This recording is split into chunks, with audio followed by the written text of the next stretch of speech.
¿Qué tal? ¿Cómo están amigos y amigas de esta comunidad? Pues sí, el tema Trump continúa generando controversia y es que en esta dinámica tan particular que se ha generado desde su llegada oficialmente al poder, hay dimes y diretes todos los días, hay acciones y contracciones y parece ser que ya el contrapeso del trumpismo en los propios Estados Unidos comienza, por supuesto, a emerger, comienza a levantar la cabeza. Ya les comentábamos hace unos días de que no todo el Congreso es trumpista, sí, es republicana la mayoría, pero dentro de esa mayoría republicana hay un porcentaje importante que no se define como trumpista y que incluso no está muy de acuerdo con las medidas más radicales del trumpismo. Con otras sí, está completamente, pero con las más radicales no. Hay que recordar a las organizaciones civiles que también ya se están movilizando para proteger a migrantes, para proteger varios aspectos que tienen que ver con los derechos humanos. Hay que pensar también en esa élite financiera que tiene mucho poder y que sí fue derrotada políticamente, pero que en el espectro financiero continúa operando y continúa teniendo un peso específico en las dinámicas financieras y que lo que está proponiendo Trump en el marco incluso de afectar la globalización y el libre comercio, pues daña directamente sus carteras.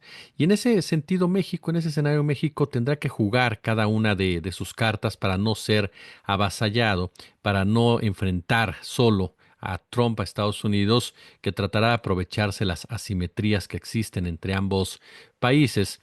Ha lanzado ya sus primeros movimientos con este endurecimiento de la frontera, con estas deportaciones de migrantes, con estas redadas, con el tema de los cárteles de la droga.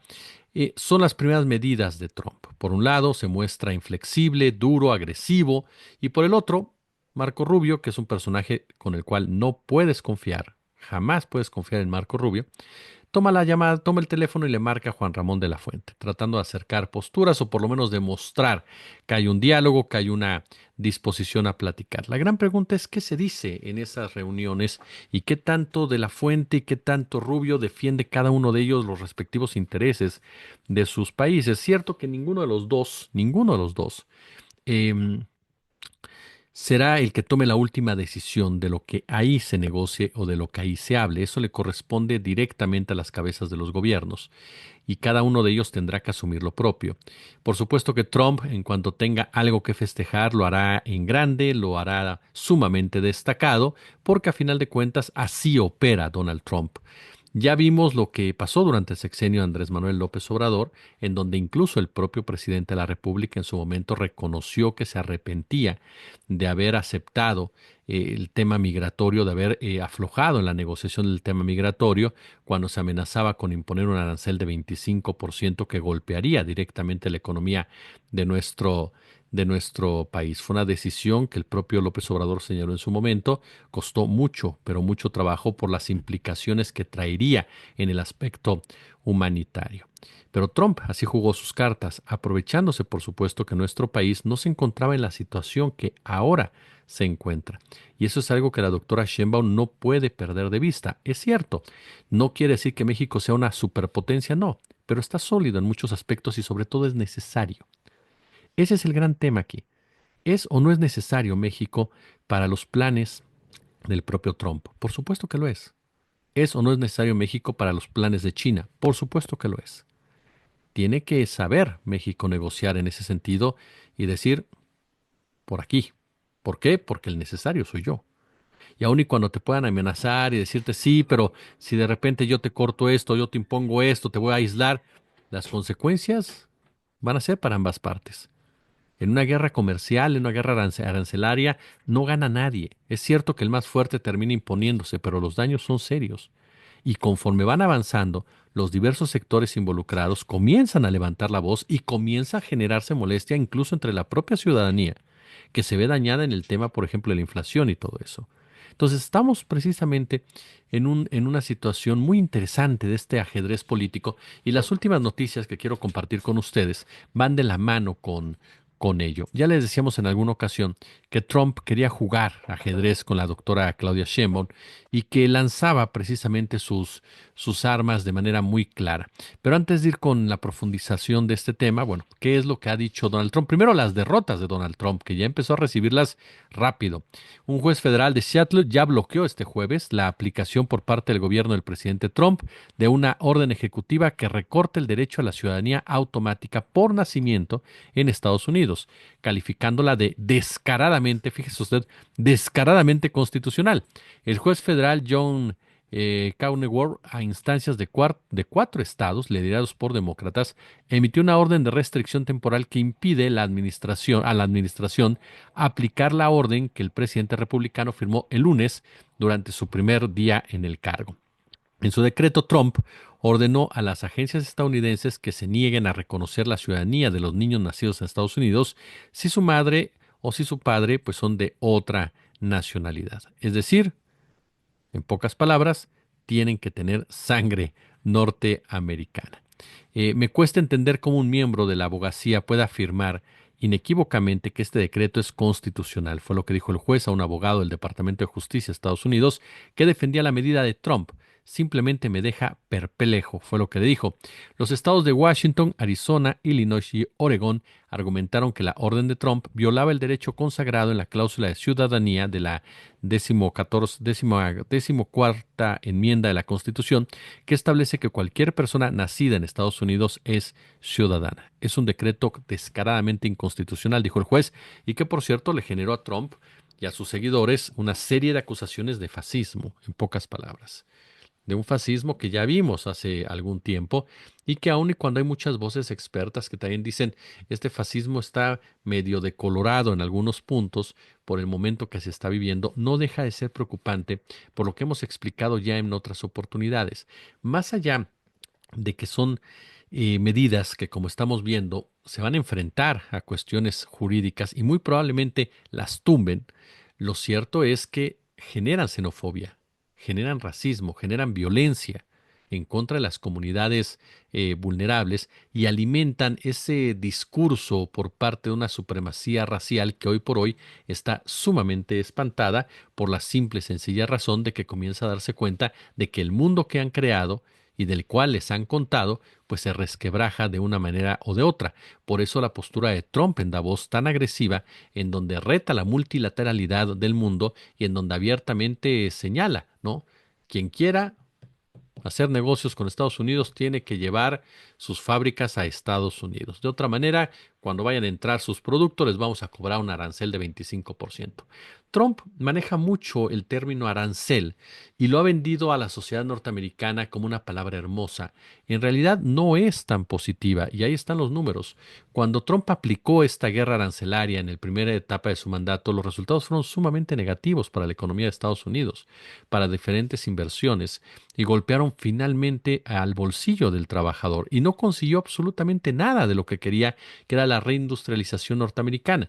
Es cierto que se presentó la pandemia como un factor clave y un factor que no puede salirse de la ecuación, pero también es que diversas voces sentenciaron en su momento que las políticas arancelarias, lejos de ser una garantía que rinda frutos para los involucrados, incluso para uno de ellos, termina siendo devastador para todas las partes involucradas.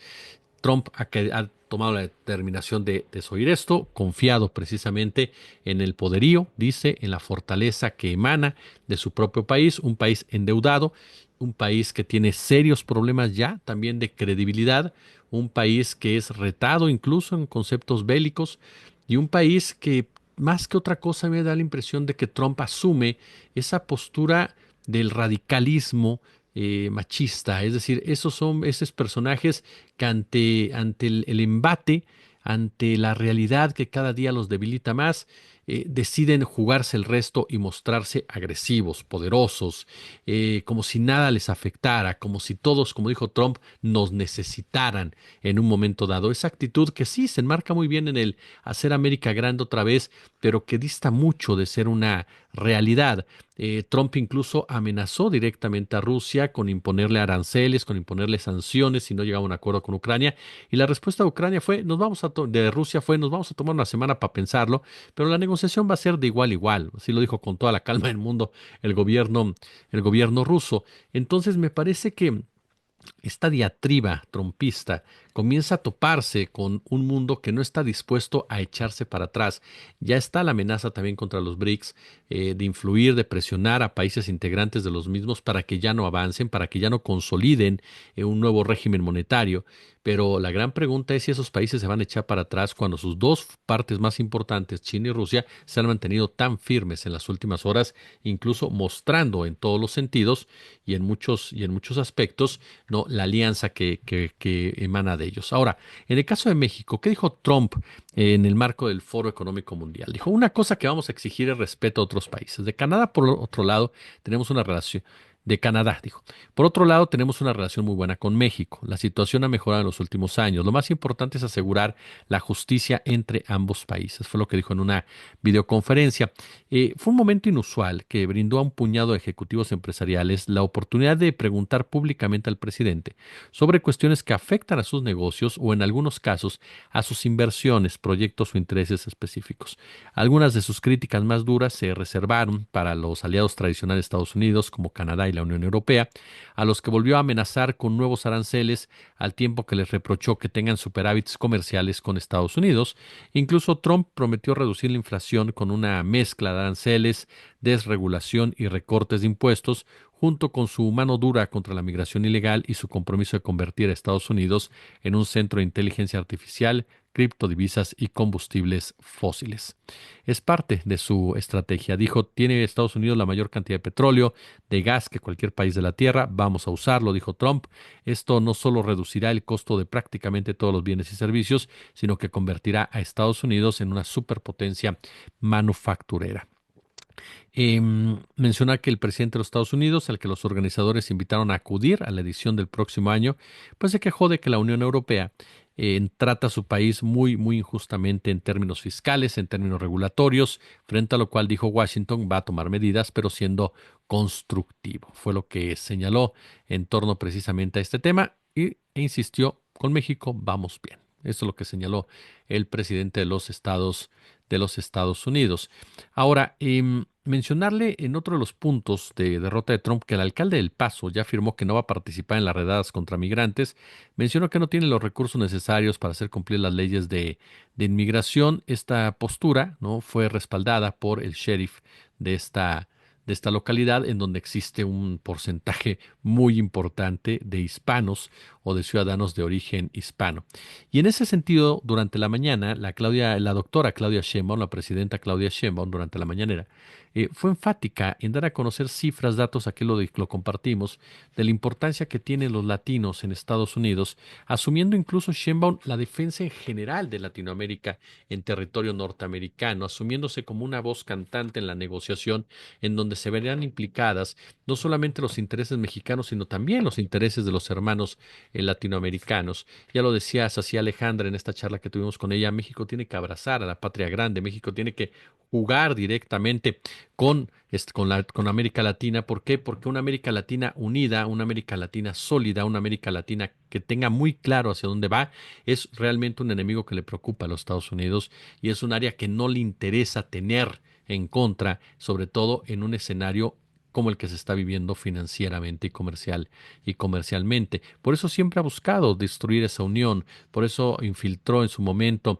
a Brasil con Jair Bolsonaro, por eso ahora lo hace con Argentina y Javier Milei, con Ecuador y el señor Noboa, en fin, es parte de su propia estrategia y por eso es tan importante que México asuma ese papel, porque México está relacionado directamente en la negociación con los Estados Unidos. Y México puede ser ese puente precisamente que conecte a América Latina con Norteamérica y que se negocie de una manera y de una forma en donde todos los involucrados salgan beneficiados. Claro, hay muchas cosas que México no podrá resolver, como el tema de los BRICS y demás, pero veremos precisamente que hasta dónde se llegan estas posturas. Otra de las declaraciones que hizo la doctora Sheinbaum fue que ella destacó que la economía mexicana es fuerte y mostró una gráfica en la que se mostró la inflación de los primeros 10 días de enero.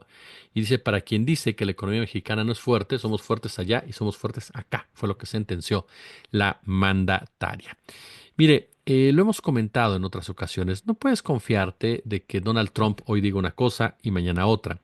Él juega así sus fichas.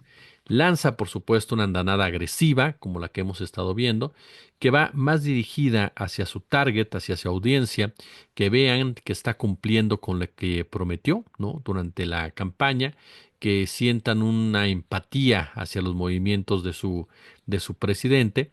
Pero por el otro, cuando se reúne con empresarios que le dicen, oye, estamos preocupados, cambia el tono, dicen, no, pues con México estamos negociando bien, ¿no? A final de cuentas, por eso le decía, por un lado vienen todas estas redadas y demás, y por el otro está Marco Rubio hablando por teléfono. Así juega Trump, eso es una realidad. Trump así juega. Es un personaje que llega hasta donde se le permiten, es un personaje que va a jalar la cuerda, es un personaje que va a buscar extorsionar al gobierno mexicano, es un personaje que va a buscar ganar en toda esta discusión. Y uno de los puntos en donde Trump ha puesto más el énfasis es en los tratados bilaterales. Es decir, no es un hombre que quiera tratados trilaterales y ahora esta mala relación con Canadá puede darle precisamente esa ventaja. Quiere en un momento dado alejar a México de los BRICS, alejar a México de China, pero no perder, ¿no? ese papel de superioridad de líder de la región y no dar la impresión de que necesita a México, sino que México lo necesita a él, lo cual, por supuesto, insisto, es un verdadero... Es una actitud infantiloide completamente por parte del gobierno norteamericano, pero así ha sido históricamente Estados Unidos. México puede aprovechar muy bien esto. México, por supuesto, no va a ganarlas todas, eso es un hecho innegable, no se puede. En ninguna negociación se ganan todas. El punto es no perder de manera seria o que no te dañe tus principios y tu esencia. Ya perdimos mucho con esa decisión de militarizar nuestra frontera sur para darle gusto a Trump. Es cierto, se ganó en otros aspectos como el económico, pero no fue un trago fácil. Veremos que tanto el equipo de la doctora Claudia Sheinbaum sabe perfectamente maniobrar en esas aguas, porque lo que les decía, Trump te lanza la apuesta. Tú decides si la aceptas o no la aceptas y qué estás dispuesto a pagar si no la aceptas. Si a la doctora Sheinbaum le dicen tienes que llevar a cabo estas medidas y la doctora Sheinbaum dice no las vamos a llevar, Trump va a aplicar los aranceles. Y entonces tú tienes que estar preparado para enfrentar una situación de esa naturaleza que en un principio va a golpearte. Pero tienes que estar preparado y decir, ok, no lo voy a aceptar, tengo que prepararme porque va a haber una reacción de aquel lado. Para mí es inadmisible aceptar ciertos requerimientos, mover ciertas cosas, por lo tanto, no nos vamos a mover de aquí y vamos a prepararnos de cierta manera. ¿Cómo?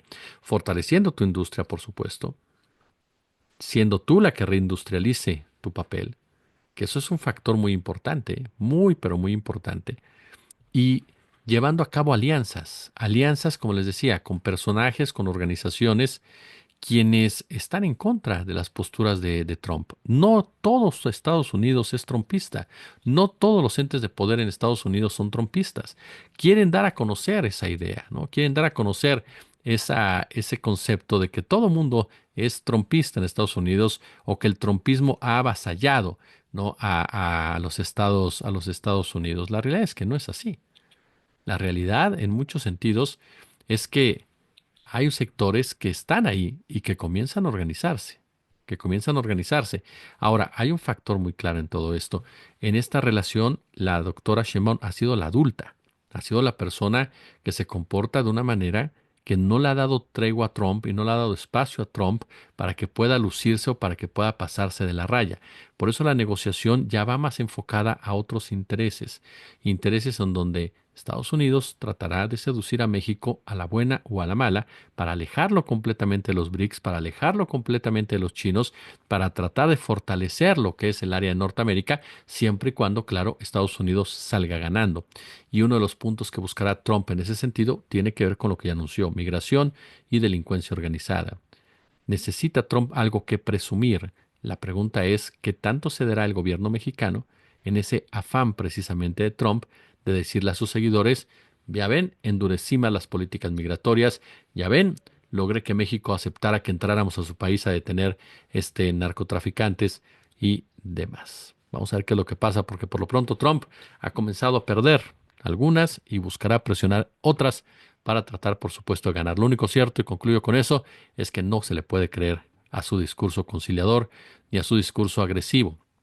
Se le tiene que sospechar de los dos y eres tú manteniendo tus principios, tus ideas, tus conceptos, tus estrategias, quienes tienes que pararte firme frente a este personaje tan, pero tan particular. Como siempre un gusto, como siempre un verdadero, pero verdadero placer. Pulgar arriba si son ustedes tan amables. Compartan este video, suscríbanse, déjenos sus comentarios, sus puntos de vista. Ya lo saben, si quieren echarnos un apoyo económico, hágalo a través de nuestras cuentas clave y de Ban Bajío que están ahí en la descripción del canal o suscribiéndose a Patreon. O bien, si gustan echar superchat, super gracias, tienen que ir al otro canal y ahí darle eso a los videos que ya están arriba. Tenemos dos entrevistas muy buenas con Diana Luz y con Ramiro Padilla, no se las pierda. Están en otro canal y varios shorts cómicos, mágicos, musicales, dirían por ahí, en torno a un análisis más cortito, más directo y con audio. Gracias. Nos vemos al ratito.